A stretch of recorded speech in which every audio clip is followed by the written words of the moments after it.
India UAE ബന്ധത്തിന്റെ ആഴവും പരപ്പും നരേന്ദ്രമോദി എടുത്തു പറയുന്നുണ്ട്. ആ ബന്ധത്തെ വ്യക്തമാക്കാൻ വേണ്ടി അറബിയിലടക്കം അദ്ദേഹം സംസാരിക്കുന്നുമുണ്ട്.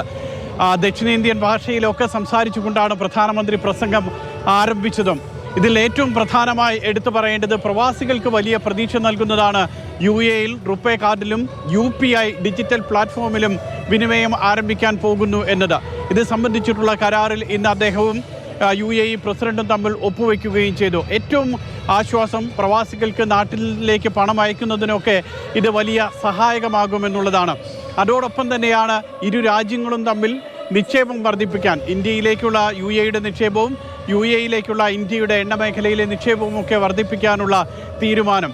അങ്ങനെ പ്രവാസികളെ ചേർത്ത് പിടിക്കുകയും അതോടൊപ്പം ഈ രാജ്യം നമുക്ക് നൽകുന്ന എല്ലാവിധ പരിഗണനകൾക്കും നന്ദി പറയുകയും ചെയ്തുകൊണ്ടാണ് പ്രധാനമന്ത്രി ഏതാണ്ട് 3/4 മണിക്കൂറോളം സംസാരിച്ചത്. അബുദാബിയിൽ ക്ഷേത്ര നിർമ്മാണത്തിന് ഭൂമി നൽകിയതിനെക്കുറിച്ച് അദ്ദേഹം എടുത്തു പറയുന്നുണ്ട്. അതോടൊപ്പം തന്നെയാണ് മറ്റ് സഹകരണ മേഖലകളിൽ ഏറ്റവും കൂടുതൽ ശക്തമായി വരുന്ന ഇരു രാജ്യങ്ങളും തമ്മിലുള്ള ബന്ധത്തെക്കുറിച്ച് പറയുന്നത്. 3/4 മണിക്കൂറിനിടയിൽ പ്രവാസികളോട് പറഞ്ഞ മറ്റൊരു കാര്യം, 3ാം തവണ നരേന്ദ്രമോദി അധികാരത്തിൽ വരുമ്പോൾ ഇന്ത്യയെ ലോകത്തിലെ 3ാമത്തെ വലിയ സാമ്പത്തിക ശക്തിയാക്കി മാറ്റുമെന്നുള്ളതാണ്. 2047 ഇന്ത്യയെ വികസിത രാജ്യമാക്കി മാറ്റുമെന്നുള്ള അടക്കമുള്ള രാഷ്ട്രീയ പ്രസ്താവനകളൊക്കെ അദ്ദേഹത്തിൻ്റെ ഭാഗത്തു നിന്നും ഉണ്ടാകുന്നുണ്ട്. ഇന്ത്യയിലെ ജനങ്ങളുടെ സ്നേഹത്തിൻ്റെ സുഗന്ധവുമായിട്ടാണ് UAEയിലേക്ക് വന്നത്.